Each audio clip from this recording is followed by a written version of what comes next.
Good morning from Panhandle Outdoors, America's only daily outdoor TV show. Your source for fishing, hunting, and information for folks who enjoy the great outdoors. Now sit back, relax. It's Panhandle Outdoors.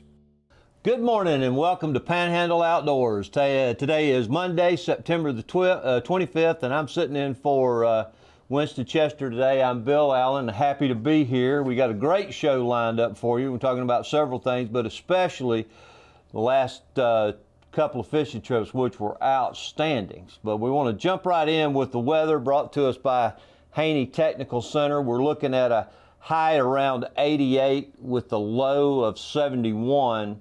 About a 40% chance of those afternoon thunderstorms popping up, and an east-northeast wind of 4 to 7. So, we've been just getting a hint here of a little bit cooler weather and a little less humidity at times, but getting close to that magic October month, which is so wonderful for fishing here in this part of the area. Tides, we have a high at 1:20 a.m. with a low at 11:38 a.m. and you got about a 1.3 feet movement on the tides there. Apalachicola River at Bluntstown, we're looking at 6.9 feet. It's settled back down a little bit and it's pretty much holding steady for the next 3 or 4 days.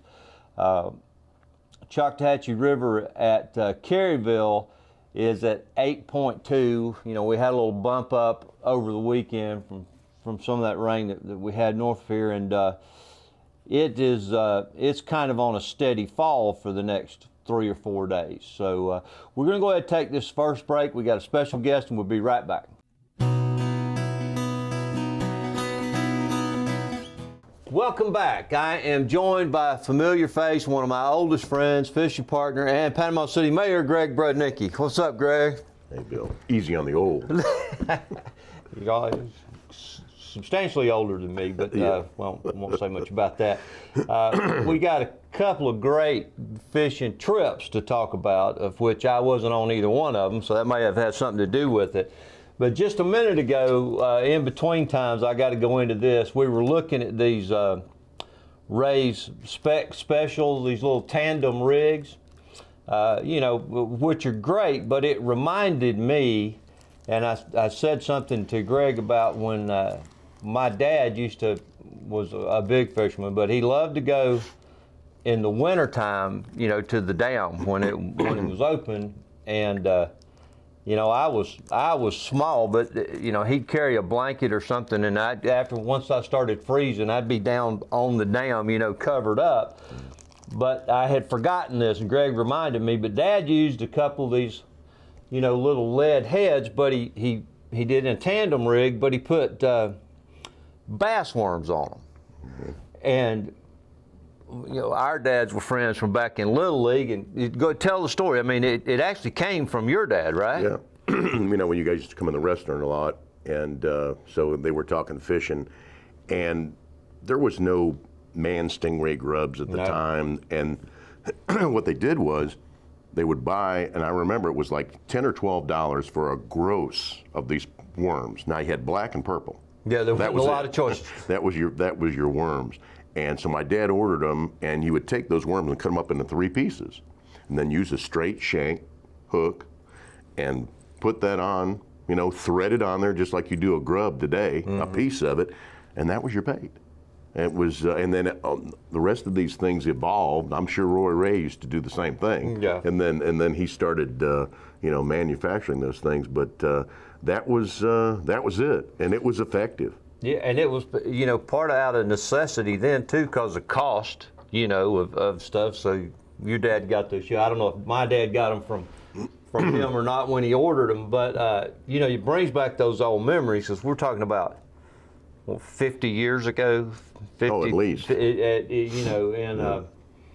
And those just reminded me, of some of those times fishing with my dad. Would always take me, if freezing or not, he'd just bring something once I was frozen, he'd cover me up and stick me up there by the dam. But But he worked that and just loved it, and used to catch some really good fish out there. But same thing, we fished. It was easier, for me to fish too when we would go to the steam plant out there in the wintertime, when you could drive out there or partially drive out there. And those things were just very effective. But that was just a good memory from, a long time ago, and I had completely forgotten that had come from your dad. But well, that was the closest thing that could resemble shrimp. Absolutely. And when the shrimp when the water got down to a certain temperature, it gets real cold, the shrimp go down in the mud. But when you go to buy, and live shrimp, I remember them being like 4 dozen for $1, something like that, which is, today, I don't know what they are, probably $5 a dozen now. But when you couldn't get them and they wouldn't hit a plug, what were you going to use? So, they improvised. And obviously, a lot of these other things evolved from a lot of that stuff. Yeah. Well, when shortly after that, when, as you mentioned, when the stingray grub came out, I just took over fishing for everything. That's true. For bass fishing, for trout fishing, for anything that you were doing, flounder fishing, you get a bag of those grubs and just go to town. It was dominating fishing at the time, and under corks too. Which is probably birth of some of these Cajun Thunders, which are still a fantastic way to catch fish, especially kids. It's easier to fish. We've talked about it several times. Greg's dad, who's still actively fishing at 90. He'll be 92 in December. 2, yeah. He fishes one a lot, along with other things, but it's a great way to get somebody started. It's an easy way to fish, and it's effective. I think you caught a nice redfish the other day on the Cajun Thunder when you were helping your dad, I think, at one point. Sure did, with a pop. So so anyway, we got a bunch to talk about. We got 2 trips. Greg's got a bunch of the plugs that we've been using, he's been using very effectively.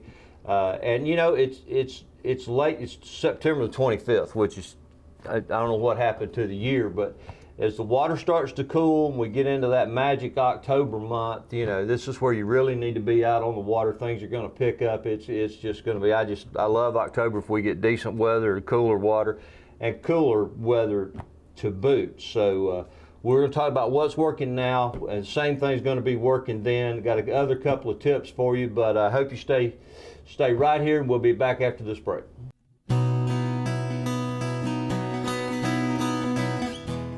Okay, welcome back. Let's talk about the water situation. Unfortunately, with Irma coming through, kind of what it caused in the bay, but. And I want to take a minute or two to thank everybody here locally and across the country who has worked to donate food and supplies and send things to those victims, not only in Texas but in South Florida. And I know you were just recently involved with that with Greg Abrams, and I think he said there's a couple of semi trucks headed down. And it's just things, as food's one thing, but it's like Greg was talking about the diapers and formula and those kind of things. So, it was devastating, but that's when you see good people come together and try to do things. So, and I applaud those efforts, for the devastation that was caused by Irma and the people down there. And for us, it basically just sucked all the water out of the bay. It did. And, so if you remember, in the past, when we would have a storm, you would be very eager to go out after the storm because the big grouper and snapper would come in on the inshore spots. Absolutely. And you would find there would be these just tremendous fishing in shallow water. Yeah, they evacuated too. Well, yeah. And so with this situation, you're thinking after the storm, it's either scattered everything, you don't know where in the world they are, or, so you'd think it would be hit and miss. And so I had a window of opportunity last Friday. All this water got sucked out of the bay, and the bay has been full of tannic acid most of the summer because we've had so much rain. It was very, very dark. It's had a tint to it. And I noticed how much clearer it was. I mean, it got a colonic, okay? I mean, really, you had a tremendous flushing of the bay. So the water was a lot clearer, so I had a window of opportunity to go Friday morning. I didn't have anything scheduled until afternoon. So I thought, okay, I'm gonna go out. And wanted to take my dad, went over there, he wasn't ready, he was asleep, and so it just turned out that he couldn't make it. And so I went out there by myself, which I don't usually do. Nobody was fishing. Yeah. And I went into some of the same spots that you and I normally fish, and they were just hammering everything I threw out there. And I was throwing top water because it was early and there wasn't any wind. And then I noticed a couple of times where when the redfish were coming up behind it, you know how their mouth's on the bottom, so they got to make a stab at it. Oh, and absolutely. they couldn't get the plug in their mouth. So I said, heck, I'm going to start throwing my suspended bait. The go-to. And I did, and I've never done this before, 3 casts in a row, 3 redfish, just on the suspended bait. So I ended up, I know I caught 50 trout if I caught 1, and I caught 9 reds, and I was by myself, and I was busy. And I called you one time, and I said, I've got to sit down, I'm exhausted, because you couldn't go for whatever reason. I was working, by the way, and I get a call in the middle of my work morning, and I hear, I'm exhausted, and I'm thinking, what? I'm exhausted. If I catch another fish, I'm going to pass out if I don't take a break. I'm like, that's great. I appreciate the call rubbing it in, but the tide. What did you have that morning? It was the high tide in East Bay was about 9 o'clock. So I was there a couple hours before. Yeah. And I fished through the tidal change. Was in a little bit different area after the tidal change, but I caught fish consistently until I left, which was, around 11 o'clock. By the time I got through cleaning, because I kept a limit of trout because my father loves them, and we like to eat them, so we kept a limit of trout, or I did, and then when I went over there to see him, of course, I figured he'd really been mad, and he just wanted to know if we could go tomorrow. The next day. So, that's true. So we did that. We pretty much had a repeat performance. The next day was a little bit different tide, because of the difference. But in one of the areas that I had caught so many fish, there was a lot of mullet. There was a lot of things working in there, but they wouldn't bite. And so had to move a little bit. But the next day was just about as good. The reds weren't as active, but the trout bite was phenomenal. When they turned on, you said. When they turned on, it was every cast, and we were throwing, he was throwing his Cajun Thunder with a gulp, and also he uses suspended bait, and I was switching off between the top water and the suspended bait. And I brought a few today, wounded soldiers that I've got a box full of those. Your dad's 92, and don't misunderstand this one. He's actively fishing. Yes. He's doing it all himself and loves it as much as anybody that I've ever seen love it. When I was talking about those popping corks before, it's just a good way of fishing. But he's fishing the suspending baits too. Yes. And the water is starting to cool a little bit. And it's making a big difference because you were working that tide and all that bait when they were actually coming in. The fish are running that bait, and up shallow. Right.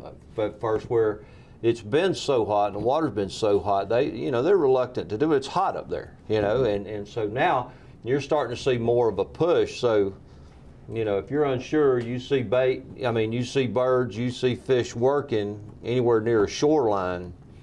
That's a good place to start working.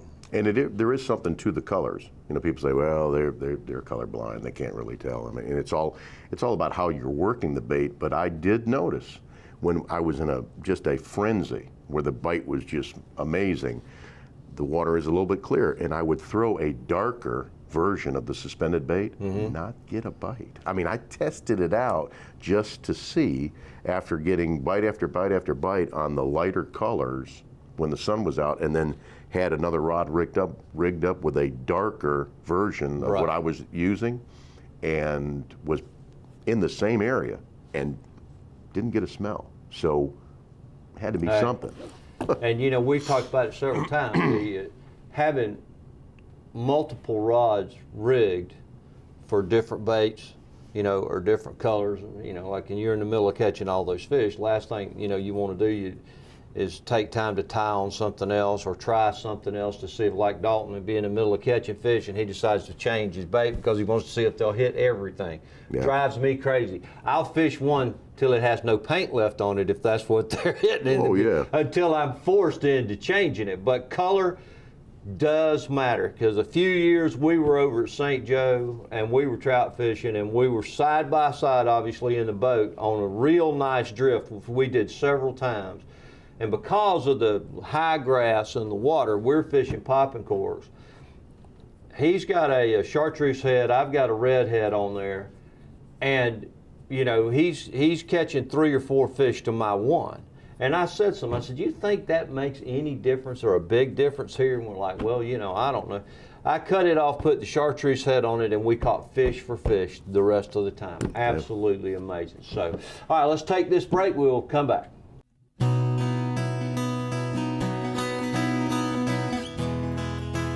All right, welcome back. We're having a good time between sets here. So, biggest go-to thing that we both love to fish topwater. I mean, there is no question about that. But, you know, sometimes it's windy. A lot of times it's windy, and the conditions just aren't right for it. But what you brought today are staples for what we've been fishing this last year, right, or longer. Yeah, you know, these are what I would refer to as skinny water specialists. You know, I mean, certain times of year and based on the tide, you'll have some stuff floating on top. So if you're throwing a topwater and you're constantly getting grass on it, you're taking yourself out of the strike zone, and and then the water's shallow and the grass is high. So where do you want to be? In between. So these lures, 3 out of the 4 here, you know, are heavy in between. So they'll drop down 12 to 16 inches. There's one, here's an example, and all of these have a history now.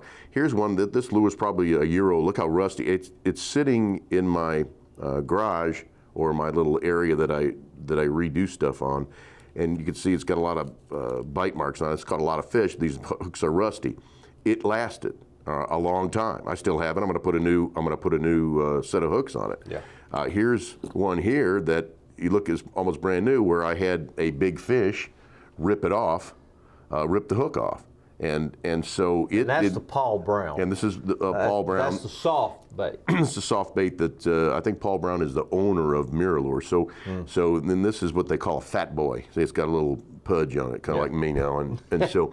But this bait, you see the hook is very new, where it just didn't, you know, something big went one way when the fish went the other. I mean, you know, it just snatched it off. So, and that happens. The same thing happened with this one, which was a little bit older. You could see this hook isn't even rusty. And and this is another color and a smaller version of the same Paul Brown. Of course, here's a topwater that's a top dog. When you're throwing your topwater lures, it's how you work it.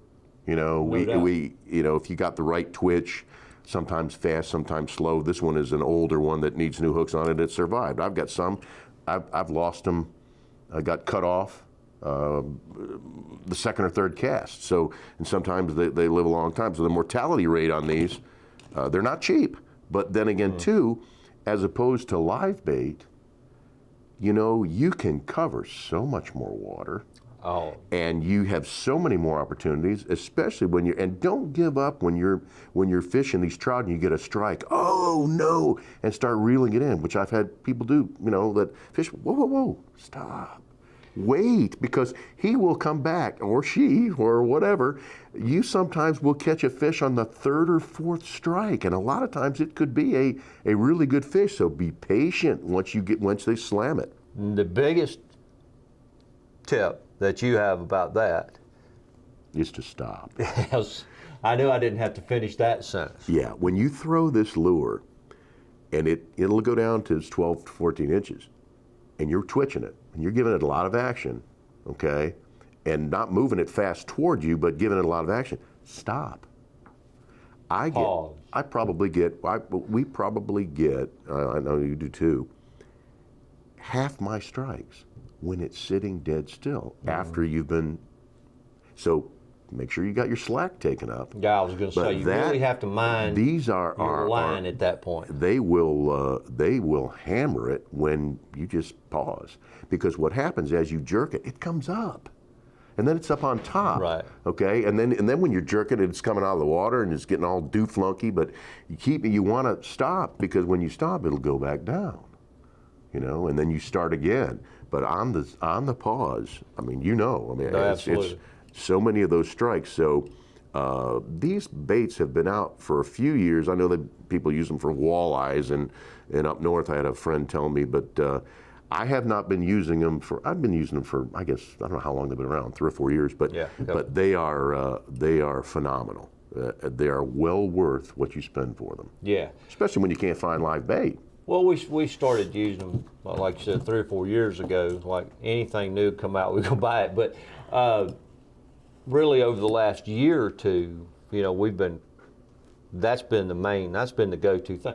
When you got so much wind, I mean, I love to fish topwater, Greg loves to fish topwater, but there are situations like you had mentioned with grass, there are situations with wind where it just, practically makes it impossible to be effective fishing anything topwater.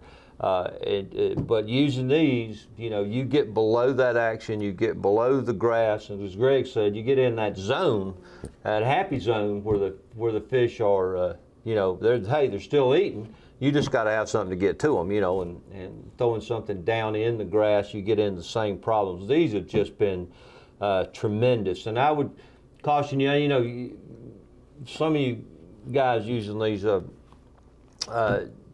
tippets, if you will, of shock leaders of either monofilament or fluorocarbon, stay away from that 30-pound and all that. Get lighter so these things can work better. Well, listen, I appreciate you guys listening today. I hope this helped. And Winston, I think, is going to be back tomorrow. So thanks for coming in, Greg. Oh, absolutely, buddy. Thanks for watching America's only daily outdoor TV show, Panhandle Outdoors with Winston Chester, featuring hunting, fishing, and other activities and information to help you enjoy the great outdoors. Join us next time for Panhandle Outdoors.